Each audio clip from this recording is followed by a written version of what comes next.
Good day sa inyo mga paps. So, maglilinis tayo ng throttle body. So, ito pala yung cover dito sa airbox natin. Sa pagtanggal nito, 6 na tornilyo lang. 1, 2, 3, 4, tsaka dun sa baba, 2. So, bali 6 para matanggal natin to para mabuelo. So, kailangan pala natin tanggalin ulit yung compartment natin. May 4 ditong 10mm na bolts. So, dito yung 2. So kapag natanggalan natin, kasama na yung upuan para mabuelo na yung ating pagtatanggal ng airbox tsaka throttle body. Gamit lang tayo nitong number 3 na Allen. Dito may isang Allen bolts dito. Dito mo rin idadaan yung Allen wrench natin. Kailangan mahaba mga paps para mapaikot nyo talaga, hindi yung maiksi kasi mahirap kasi nakapataas yung pwesto niya hindi pababa or ano. So ito, meron ditong nut na 10mm, tatanggalin nyo rin yan. Ito yung 10mm.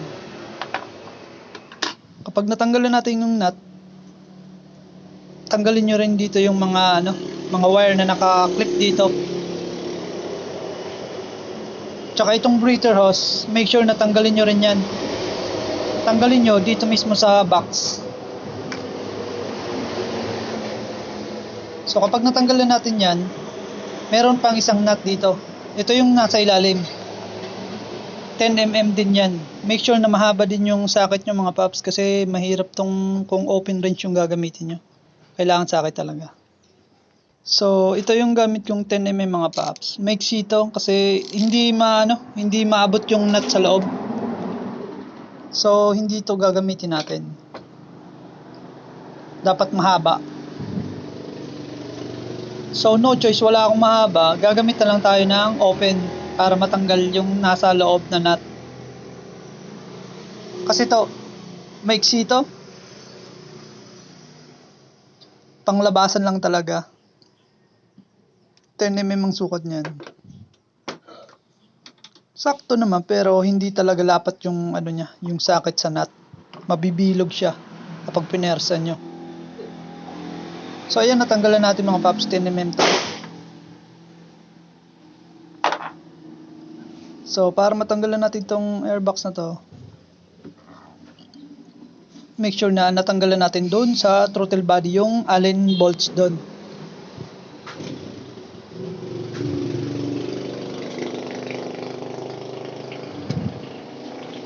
Tsaka ito, iusog nyo lang yan. Gamit lang kayo ng flat screw para masungkit nyo yan. Yun, natanggal na natin. Buo na yan. Walang mga wires dyan na kung ano-ano pa man. So, ito yung throttle body natin. So, sa pagtatanggal nito, make sure na tanggalin itong breather ata to. Tsaka tatanggalin nyo rin yung dalawang socket dito. Tsaka itong 8mm na bolts. Gamit lang kayo ng socket or open wrench. Depende sa inyo kung anong available sa inyo. So itong number 2 na Allen, number 2 or 3, tatanggalin nyo rin yan para matanggal nyo rin mismo yung throttle body natin. Para matanggal sa manifold. So bago natin tanggalin yan, gamit tayo ng number 4. Itong number 4 naman dito, ito yung Allen. 2 yan. Para dun sa throttle cable natin. Para matanggal throttle cable bracket.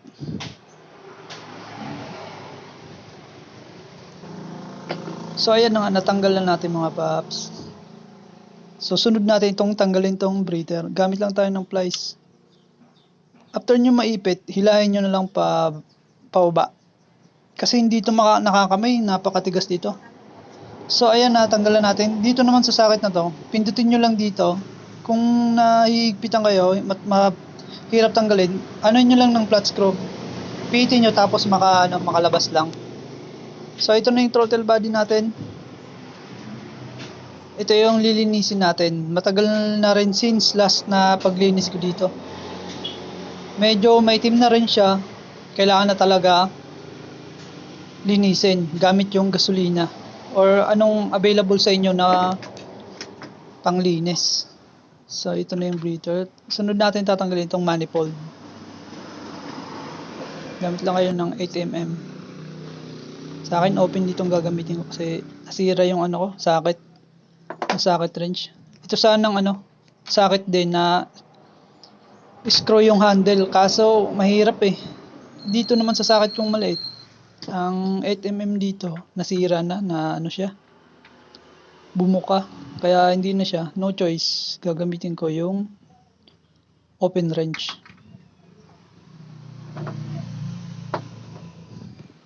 So ayan, natanggal na natin mga paps. Sunod itong hose na to, hinihini lang sa pagtanggal niya kasi maigpit siya, naka sa bracket na pabilog. So ayan, natanggal na natin. Maitim na rin yung sa loob, pero konti lang, goods pa, tsaka gasolina ata to. Linisin din natin to. Make sure na takpan nyo yung butas mga paps kung anong available na basahan sa inyo, kasi mahirap na kung malaglag sa loob yung tornilyo. Malaking problema yun. So ayan, natakpan na natin. Lilinisin na natin yung throttle body, tsaka itong manifold. So ayan na nga mga paps, naikabit na natin tong manifold. Ito yung bolts nya, 8mm. So ayan, nalinis na natin mga paps. Ito yung throttle body at manifold natin. Okay na dito sa loob nito. Lininis ko lang ng gasolina, okay na. Hindi ko na ginalaw yung mga iba pang kasi para hindi na yung niya, minor. Tsaka ito yung medyo madumi talaga. So ito yung manifold. Nalinis na natin to, di ba? Nawala na yung itim-itim sa loob. Tsaka gamit lang tayo ng cotton buds para yung mga singit-singit na butas. So ayun, kailangan lang natin ng cotton buds para yung mga singit-singit natin sa loob matanggal. Tsaka ito yung paglinis ko kanina. Ginamitan ko lang ng gasolina. Wala kasi akong throttle body cleaner. Pati labas nito lilinisin natin. Tsaka itong bolts na to, na bilog ko to nung nakaraang taon. Hindi ko na tinanggal kasi delikado. So ito na yung niya. Nalinis ko na rin tong head cover niya. So ito yung resulta ng ating linis ng cotton buds. Di ba may itim pa sa mga butas sa loob? So ngayon okay na, wala naman. Malinis na rin siya, goods na. So pwede na natin ibalik dito.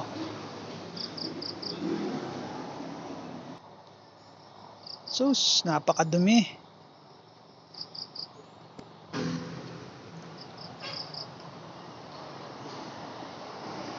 So bago pala natin to ikabit dito sa airbox, tapos ibalik dun sa motor, kailangan muna natin itong tanggalin para hindi na para malinis natin yung air filter sa loob. So ito yung air filter ko, medyo may dumi na maitim, siguro itong mga talsik ng langis, di ko alam.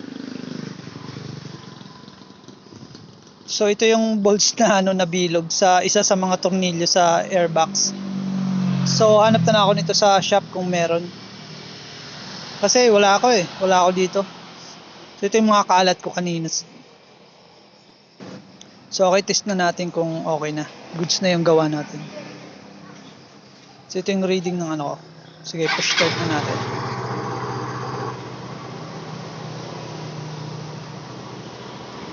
So okay naman,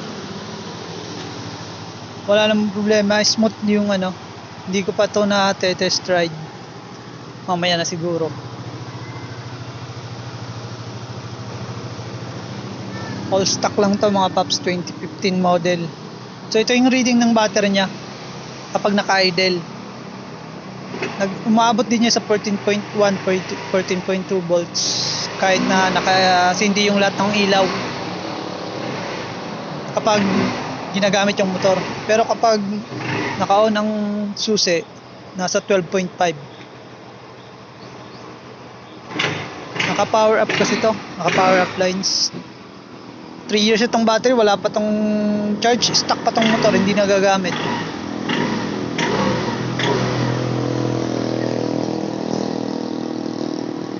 So okay naman, walang problema.